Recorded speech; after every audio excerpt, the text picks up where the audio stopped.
Welcome to my channel. Today we look at this story about a speeding ticket that got him kicked out of town. They didn't know he was the governor. Our alleged speeding ticket lawyer is a man named Jared.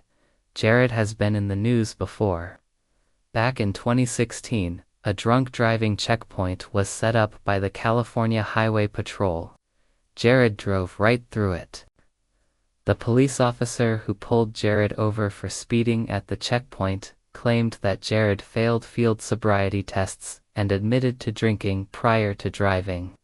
As a result, Jared was arrested for DUI, but the governor, he said that he wasn't driving under the influence, that he only had one drink before getting behind the wheel, and that he passed the field sobriety test. His passenger, his wife, also claimed that he did not appear to be intoxicated.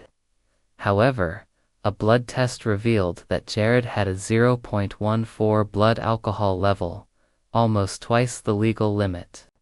Fast forward to 2018 and Jared was charged with speeding in connection with a car chase that ended in a collision. According to the California Highway Patrol, Jared was driving at high speed when he ran a red light and collided with another vehicle. Nobody was injured in the crash. After the crash, Jared supposedly claimed that he was being followed and that he thought he was being kidnapped. The police report obtained by the media outlets says that Jared admitted to officers that he was trying to get away from the other driver. A witness corroborated Jared's story, but most people just think that he was just drunk driving again. And to be honest, so do we.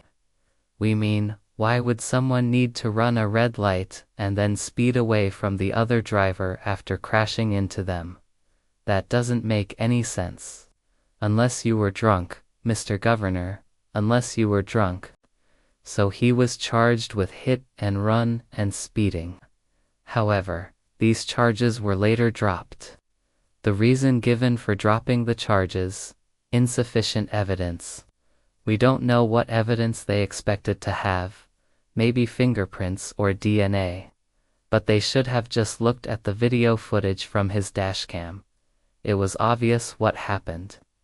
Of course, this isn't a court of public opinion, so we can't say for sure whether or not he was speeding and whether or not he committed a hit and run. But I'll tell you what. There are very few people who can afford a good enough attorney to get charges dropped simply because the prosecution doesn't have enough evidence. And the guy has been in trouble with the law twice in 2 years. So yeah, I think it's safe to assume that he's guilty. At this point, it seems like this guy is either a menace behind the wheel, or he has some kind of death wish. Okay, let's move on to the next story.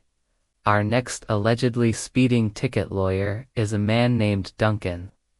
Duncan was working as the regional director of transport for Queensland Rail when he was caught speeding multiple times. Each time he was caught speeding, he blamed it on his GPS. According to reports, Duncan was caught speeding on company time in a company vehicle. In total, he was clocked speeding 6 times during the course of 1 month.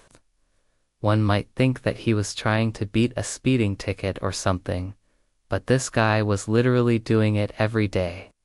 Not only was he speeding, but in some instances he was also using his mobile phone while driving. When questioned about the speeding, he claimed that he was late to work and needed to get there quickly. He also claimed that he was following his GPS system, which apparently told him to speed and use the HOV lanes, even though he was ineligible to use them. This guy is lucky that he wasn't fired. In fact, he was rewarded with a pay raise and a bonus. Okay, now it's time to move on to our last speeding ticket lawyer, a man named Richard. Richard is a former traffic policeman. While serving as a traffic policeman, Richard was caught speeding multiple times. On top of that, he was also caught street racing. he was also caught drag racing in a stolen police car. Now, how do you get a car to go faster? By removing the speed governor, of course. That's what Richard did to the police car that he was driving. Now, if he had just been speeding, or if he had just been drag racing, he probably wouldn't have lost his job. But by removing the speed limiter and then drag racing in a police car, he put himself in a position where he absolutely had to be fired. Imagine being the cop that gets called in to investigate a drag race. And then the person leading the investigation finds out that the guy who was drag racing is your best friend. Awkward. And it's even more awkward when that same cop looks at the police car that was used in the drag race and recognizes his own custom shift knob that he left in the car when he lent it to his friend. Yeah, I guess that's what happens when you mess around with the boys and you do stupid stuff. You'd think that a former policeman would know better than to mess around with the boys and do stupid stuff. But oh no, not Richard. In addition to losing his job, Richard was arrested and charged with multiple offenses. He was charged with street racing, reckless driving, exceeding the speed limit, driving without due care and attention, driving in a manner dangerous to the public, and obstructing and hindering the natural justice system. He was fined over $10,000 and was disqualified from driving for 18 months. Now, I know what you're thinking. You're thinking, Nick, you're really piling on to this guy, Richard. He asked just one guy, and it's unfair for you to talk about all the stupid stuff that he did. Well, to that I say fair. We did just pile on to him a little bit too much, but you know what? Richard got what was coming to him. If a guy needs to remove the speed limiter from a police car, then he shouldn't be a traffic policeman. There's no excuse for what he did. He could have just kept his mouth shut and lied and said that he did untake off the speed limiter. But he chose not to because he was a cocky SOB. Alright, now it's time for you to make your voice heard. Comment below which of these stories was the most shocking. For me, it was that guy who stole the police car and then put a custom shift knob in it. I mean really. That was a police car.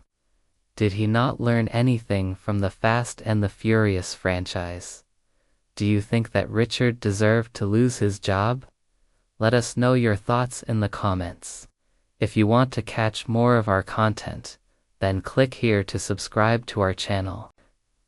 We suggest that you turn on notifications so that you never miss an upload.